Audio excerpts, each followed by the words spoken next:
Yeah, so there was a car in the middle of the road, and the guy in front of me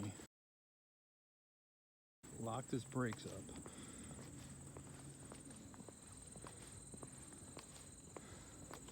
And this is where I went down. I don't know where Gina fell, but look at the oil in this road.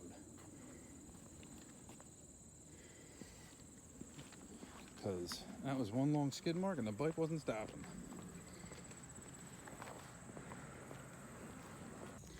You know, I came across this hill.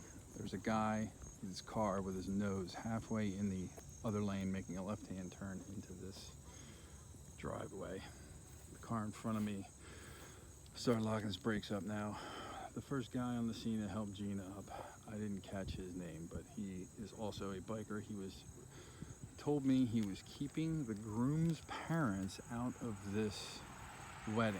And he's sort of hired here as, he said he's not a bouncer, but he's supposed to keep the groom's parents from attending. Bizarre, I don't know. He said he heard the motorcycle coming and he told the car not to make the left in, and the car was already halfway there. So he told the car that was stopped halfway across the road, if I'm reading this correctly, to stop, which the car did, which caused the car in front of me to lock his brakes up, which caused me to lock my brakes up.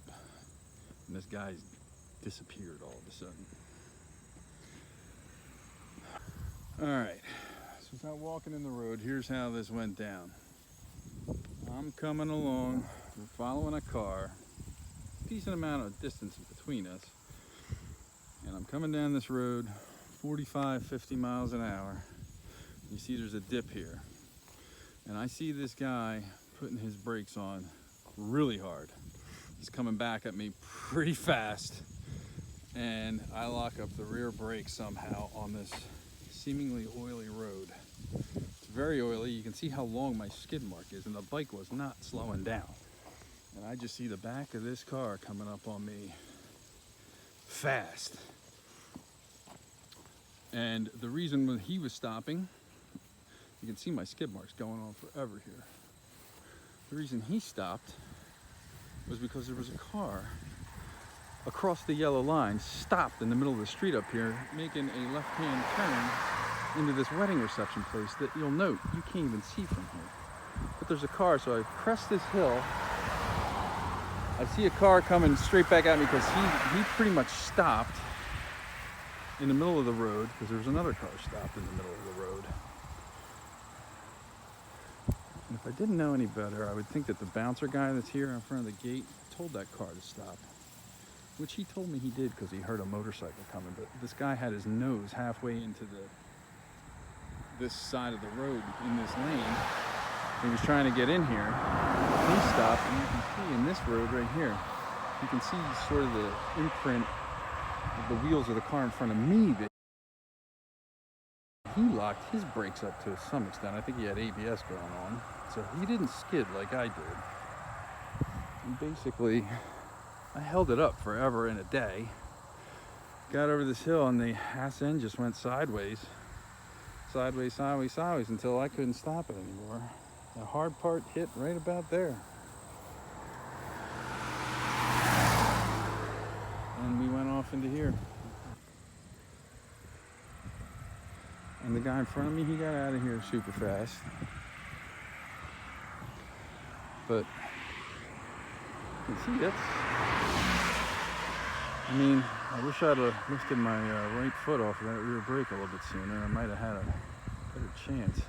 Damage is that. Obviously got some marks on these beautiful stock pipes. Gosh darn it.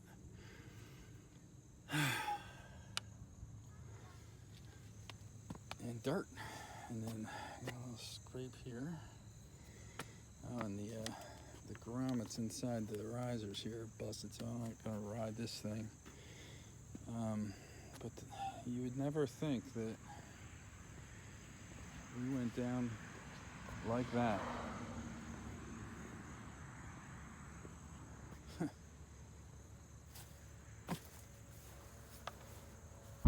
Okay, so this this is the view from a vantage point really similar to the motorcycle.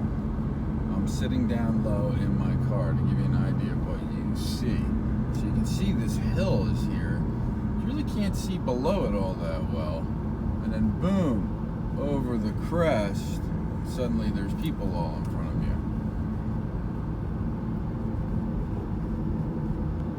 you. Also, for a sense of some of the perspective, you can really kind of get a sense here how tall that hill is. I think when I was taking the original videos, you didn't really get the sense of how blind a crest that is. So we're gonna go measure the skid mark now.